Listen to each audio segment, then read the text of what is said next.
सभी देखने वालों को नमस्ते, जय माता दी। आप सभी को जया एकादशी की बहुत बहुत शुभकामनाएं। यही वह शुभ, पूजनीय, मंगलमय दिन है जिस दिन भगवान विष्णु के साथ साथ माता लक्ष्मी की पूजा का भी विधान आता है। साथ ही विधान आता है उपवास का। उपवास अपने साथ लेके आते हैं कुछ खास नियम कि हमें उपवास के दिन क्या खाना है, क्या गलती से भी नहीं खाना है। कहीं हम कुछ ऐसा ना खा ले जिससे कि उपवास खंडित हो जाए। इतना ही नहीं, यदि आपने उपवास भी ना लिया है तो भी आपको कुछ ऐसी चीज़ें बताने वाली हूँ, कुछ ऐसे नियम बताने वाली हूँ। यदि आपने उन नियमों का पालन किया ना तो वो भी उपवास लेने के समान ही माना जाएगा। तो आपको केवल आज की ये छोटी सी वीडियो एंड तक देखनी है ताकि आप सभी चीज़ें, सभी नियम अच्छे से जान सके। वीडियो को लाइक कीजिएगा, चैनल पे है नए तो सब्सक्राइब भी कीजिएगा। आइए चलते हैं सब कुछ जानने। तो आइए सबसे पहले जानते हैं पूजा विधि।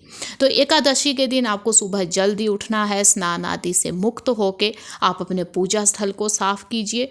यदि आपके पास भगवान विष्णु, माता लक्ष्मी की कोई फोटो, कैलेंडर है तो आप चौकी भी सजा सकते हैं। चौकी पे पीला कपड़ा बिछा के आप वहाँ पे भी स्थापित किया जा सकता है दोनों की फोटो को, या कैलेंडर भी लगाया जा सकता है, या अपने पूजा स्थल पे भी पूजा की जा सकती है। यदि आपके पास भगवान विष्णु, माता लक्ष्मी की कोई फोटो, कुछ कैलेंडर, कुछ भी ऐसा नहीं है तो भी कोई बात नहीं, मन ही मन दोनों का ध्यान किया जा सकता है। उसके बाद आपको भोग लगाना है। आप 56 भोग भी लगा सकते हैं। भगवान विष्णु को 56 भोग भी लगते हैं। आप 1 भोग लगाएं, 2 लगाएं, कोई फल चढ़ाएं, लेकिन जो खास चीज़ है वो है तुलसी का पत्ता। तुलसी का पत्ता लगाना आपको बिल्कुल नहीं भूलना है भगवान विष्णु के भोग में। कहते हैं कि उन्हें बहुत ही पसंद आता है तुलसी के पत्ते वाला जो भोग होता है।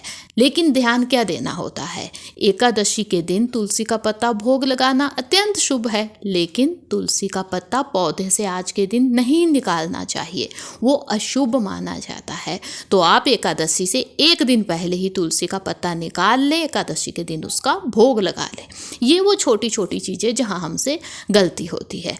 उसके बाद आपको जया एकादशी की कथा सुननी है, तभी पूजा कंप्लीट मानी जाती है।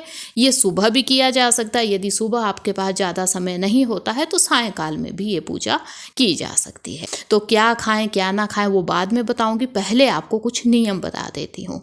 जैसे कि यदि एकादशी का आपने उपवास लिया है तो सबसे पहला नियम ये है कि आपको 2 या 3 समय ही कुछ खाना चाहिए। क्या खाना है क्या नहीं वो आगे बताऊंगी, लेकिन जो भी खाएं 2 या 3 टाइम ही आपको खाना चाहिए, वो ही सही माना गया है उपवास में।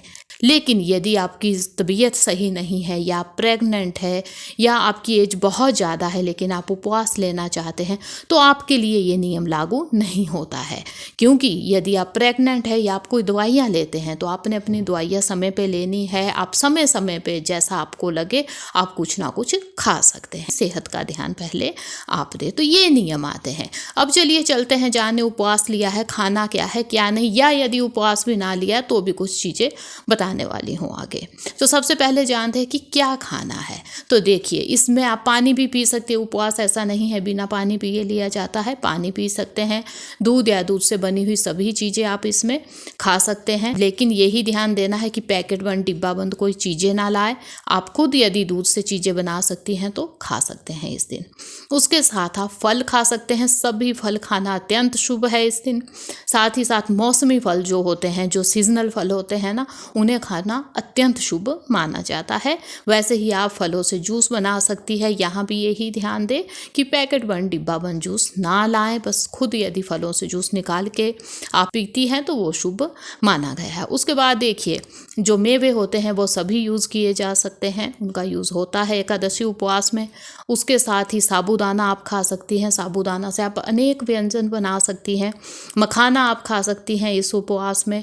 उसके साथ ही आप जो समा के चावल आते हैं, उपवास के चावल जिन्हें कहते हैं, उनका भी यूज़ किया जा सकता है इस उपवास में। साथ ही जो कुट्टू का आटा या सिंघाड़े का आटा, जो जितने भी उपवास के आटे हैं उन सभी का यूज़ किया जा सकता है। इसमें से मैक्सिमम लोग शाम को ये चीज़ें खाते हैं, क्योंकि जो उपवास है वो तो अगले दिन द्वादशी को सुबह खुलता है ना, तो शाम को ये चीज़ें खाई जा सकती हैं। क्योंकि लंबा उपवास होता है तो इसमें कोई गलत नहीं है यदि शाम को आप हल्का फुल्का कुछ खा लें इससे बना हुआ। आपको यही ध्यान देना है कि जो चावल जो आटा आप लाएं उपवास का वो अच्छे से छांट ले, कोई अशुद्धियाँ उसमें बस ना हो, इतना आपको ध्यान देना है। अब चलते हैं ये जाने कि कौन सी सब्जियां हैं जो उपवास में खाई जा सकती है। तो देखिए कुछ लोग शाम को घिया बना लेते हैं, तो घिया का उपवास में यूज़ होता है, सेहत के लिए भी सही है। कद्दू से भी कुछ लोग हलवा बनाते हैं शाम को, वो भी खा लेते हैं, उसका भोग लगाना भी शुभ माना गया है, तो उससे भी आप कुछ बना सकते हैं। शक्करकंदी से आप कुछ बना सकते हैं, कुचालू या अरबी जिसे कहते हैं उसका भी यूज़ किया जा सकता है। तो ये कुछ सब्जियां हैं जिनका यूज़ उपवास में हो सकता है, ये सेहत के लिए भी सही होती है, आप इन्हें उपवास में भी खाएं तो भी शुभ माना जाता है। अब कुछ लोग इस उपवास में केवल मीठा खाते हैं, लेकिन वहीं पे कुछ लोग नमकीन भी खा लेते हैं। यदि आप नमक खा लेते हैं तो ये ध्यान दें कि आप केवल सेंधा नमक खाएं, उपवास के लिए वो ही सही माना गया है। यदि आप सफ़ेद नमक खाते हैं तो आपका जो उपवास है वो खंडित माना जाएगा, तो आपको केवल सेंधा नमक खाना है यदि आप नमकीन चीज़ें उपवास में खा लेते हैं, क्योंकि इस उपवास को लोग अलग अलग ढंग से लेते हैं। अब चलते हैं ये जानने कि इस दिन क्या चीज़ें निषेध है खानी या अशुभ है खानी, उपवास लिया है या नहीं लिया है, केवल आप ये चीज़ें मत खाइएगा इस दिन, आपके लिए भी ये दिन बहुत शुभ होगा, खुशहाली लेके आएगा। तो पहला नाम आता है जो आपको गलती से भी नहीं खाना है इस दिन, वो है तामसिक भोजन। तामसिक भोजन होता है जिसमें देखिए नॉन वेज आता है, यानी कि मीट मछली अंडा ये सभी चीज़ें तामसिक भोजन में आती है। साथ ही साथ लहसुन प्याज जो होता है वो भी तामसिक भोजन में आता है। तो ये आपको कतई इस दिन नहीं खाना है। उपवास भी नहीं लिया है तो ये चीज़ें ना खाए, देखिएगा कितनी शांति लेके आएगा ये दिन आपके लिए। उसके साथ साथ ही नाम आता है चावल का। चावल एक ऐसी चीज़ है जो एकादशी के दिन खाना अत्यंत अशुभ माना गया है। कहते हैं कि मांस खाने के समान ही इस दिन चावल खाना होता है, तो गलती से भी चावल आपको इस दिन नहीं खाना है। बिल्कुल वैसे ही बैंगन को भी बहुत ही गलत माना जाता है यदि हम एकादशी के दिन खाते हैं। उसके साथ साथ कुछ चीज़ों के ऐसे नाम आते हैं जो आपको बचना चाहिए इन्हें खाने से भी, जिसमें देखिए गोभी है, फूल गोभी हो गई, पत्ता गोभी हो गई, इन्हें खाना भी सही नहीं माना गया है। साथ ही मूली गाजर शलगम ये चीज़ें खाना भी सही नहीं माना गया है। इन्हें मैं निषेध तो नहीं कहूँगी, लेकिन इन्हें शुभ भी नहीं माना जाता है, तो एकादशी के दिन हमें इन्हें खाने से भी बचना चाहिए। यदि मैं दालों में नाम कहूँ तो सबसे जो अशुभ मानी गई वो है मलका या मसूर की दाल, इस दिन नहीं खानी चाहिए हमें, तो इससे भी आपको बचना है। उसके साथ साथ नशीली वस्तुएं, जो नशे वाली चीज़ें होती है, खाने के हो या पीने के हो, वो भी हमें इस दिन नहीं लेने चाहिए। यदि इतना भी आपने किया ना, ये चीज़ें आपने नहीं खाई जो मैंने बताया, तो भी वो उपवास के समान ही माना जाएगा। उसके साथ है कुछ चीज़ें, अब जब हम उपवास खोलते हैं, जब द्वादशी के दिन देखिए सुबह उपवास खुलता है, पूजा के बाद, पहले पूजा होती है भगवान विष्णु माँ लक्ष्मी की, उसके बाद हम उपवास खोलते हैं।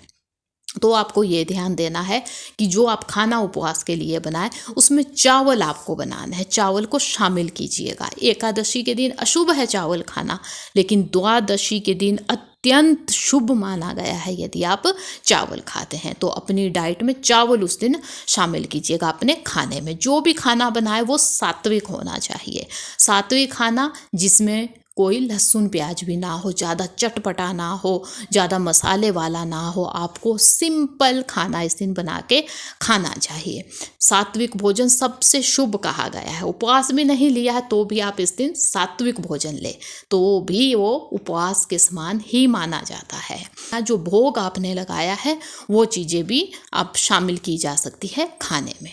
उसके साथ साथ जो ध्यान देना होता है, छोटी छोटी बातें हैं लेकिन हमसे गलतियाँ होती है, जैसे यहाँ वहाँ जाके हम खा लेते हैं, होटलों में बिल्कुल नहीं खाना, उनमें अशुद्धियाँ हो सकती है, हो सकता है लहसुन प्याज का यूज़ हुआ हो, तो आपने खुद ही बनाना है। जो भी खाना आप खाएं, कोई ऑनलाइन फूड मंगवाइएगा, खुद बनाए सिंपल खाना, वो आप यदि खाते हैं तो वो शुभ माना जाता है। तो कुछ इन नियमों के साथ लिया जाता है एकादशी का उपवास।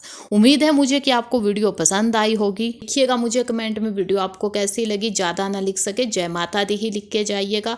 वीडियो को लाइक भी कीजिएगा, चैनल पे है नए तो चैनल को सब्सक्राइब भी कीजिएगा। अब मिलेंगे ऐसी किसी नई यूजफुल यूनिक वीडियो के साथ, तब तक के लिए धन्यवाद, जय माता दी।